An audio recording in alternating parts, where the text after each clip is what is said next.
Okay, welcome back to members of 121 Community Church in Grapevine, Texas, and our ongoing study in a philosophy of religion by Edgar Sheffield Brightman, published in 1940. We've completed our look at the first half of the manuscript, the three layers of phenomenology, and we have looked at the first lesson in the second part of the book on the Theodicy question, the Theodicy problem.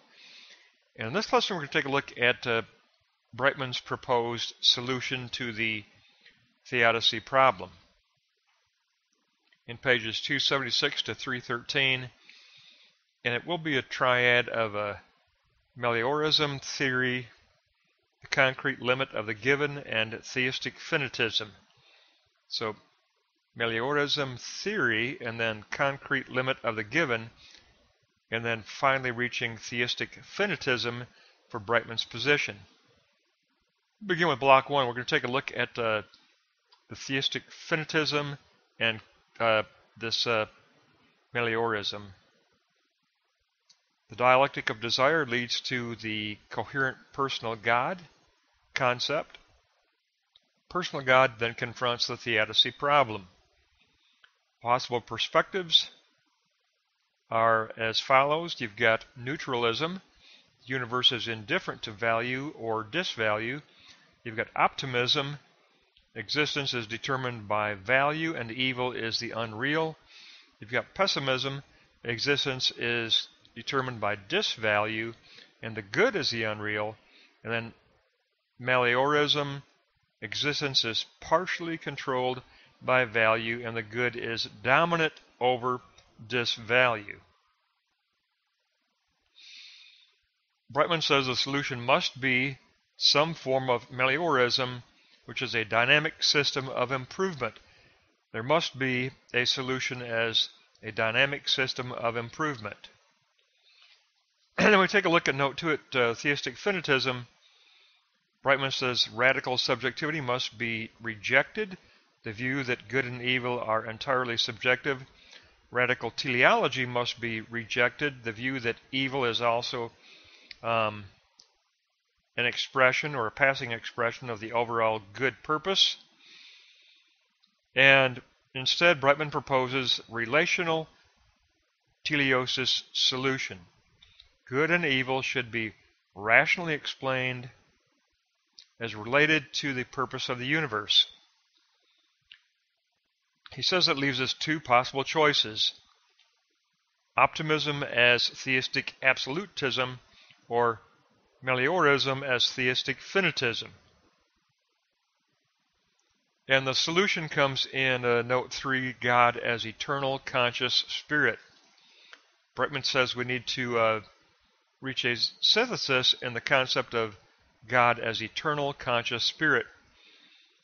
God's will for Brightman is the unfailingly good, and we compare the posited positions of theistic absolutism, that God faces no conditions that he did not create or approve, and then the positing of theistic finitism, the will of God does face conditions that were neither created or approved.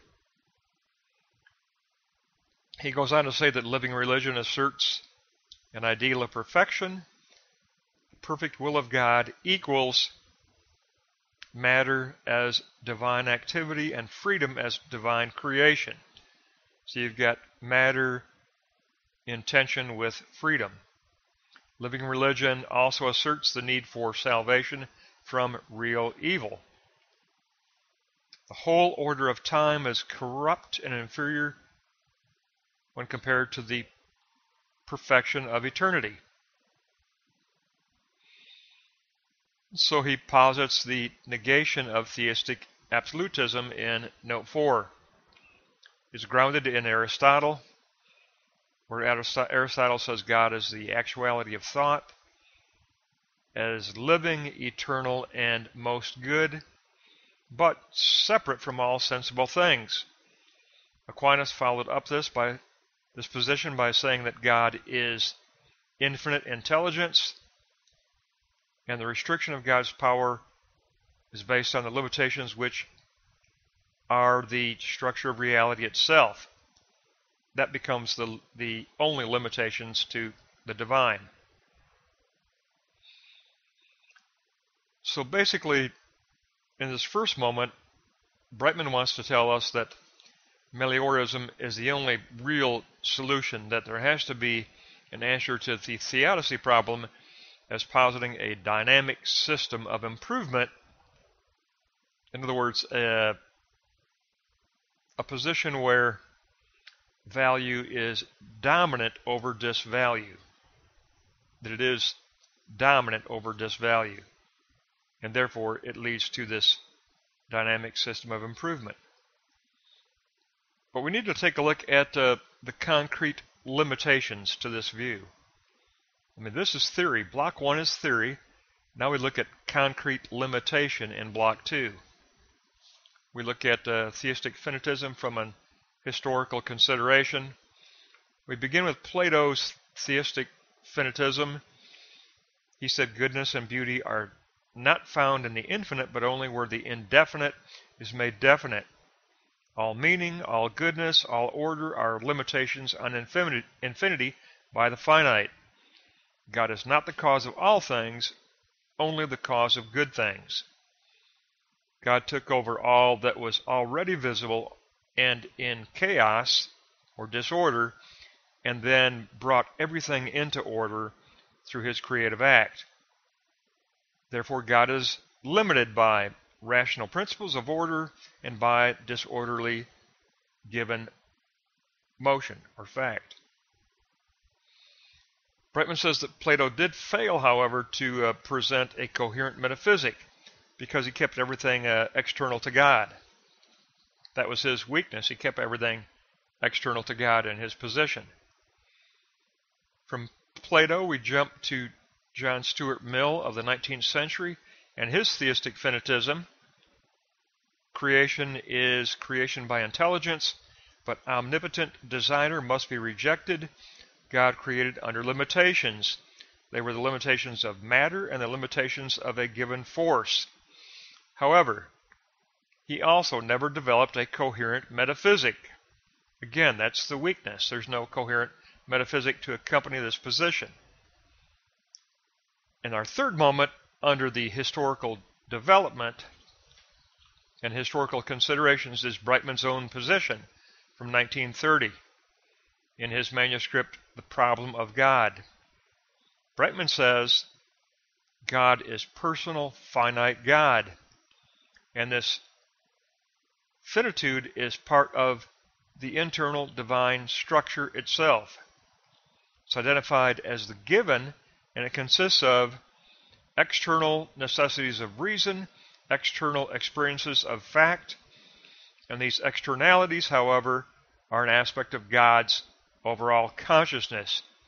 So, we have to understand these externalities are inside God. That's what you have to understand with Brightman's position. These external limitations are inside divine consciousness. Therefore, they enter into every moment of the will of God.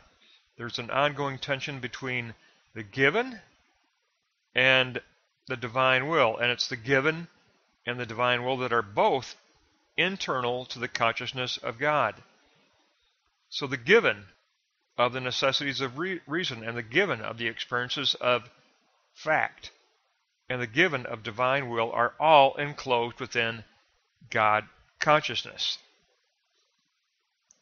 So that's the position that Brightman posits, because unlike Plato and unlike Mill, he says this provides a coherent metaphysic because everything is in the consciousness of God. And he wants to bring us forward into considering the fact that there are still commonalities of his position that are shared with absolutism and traditional views of the theodicy problem. So let's move on and take a look at Block 3. We're going to look at the common ground shared by absolutism and finitism. There are 6 common theistic propositions, says Brightman. God is a personhood or a subject. Ideals are objective. God is worthy of worship because of his goodness, not his omnipotence. God is responsive to mankind, being conscious of every event in the universe because all is enclosed within his consciousness. God is in control of the universe. Rational order is dominant. God is limited by the principles of reason and man's free will, which he gives to humanity. But again, all enclosed within divine consciousness. There are 5 affirmations from living religion or from Christianity. Man is in need of redemption from the state of affairs. Matter is inferior to spirit. Time is inferior to eternity.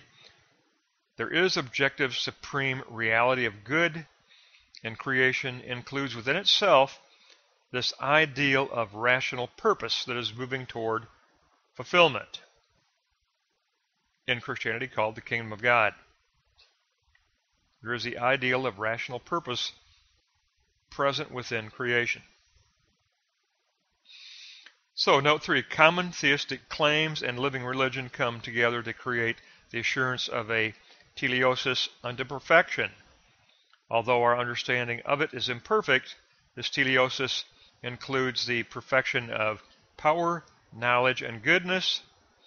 Man is on the quest for truth as a complete coherent thought, a complete systematic coherent thought.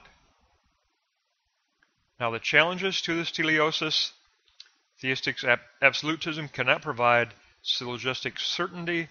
Practical religion usually defaults to a finite view of God, and metaphysical coherence is unattainable by theistic absolutism.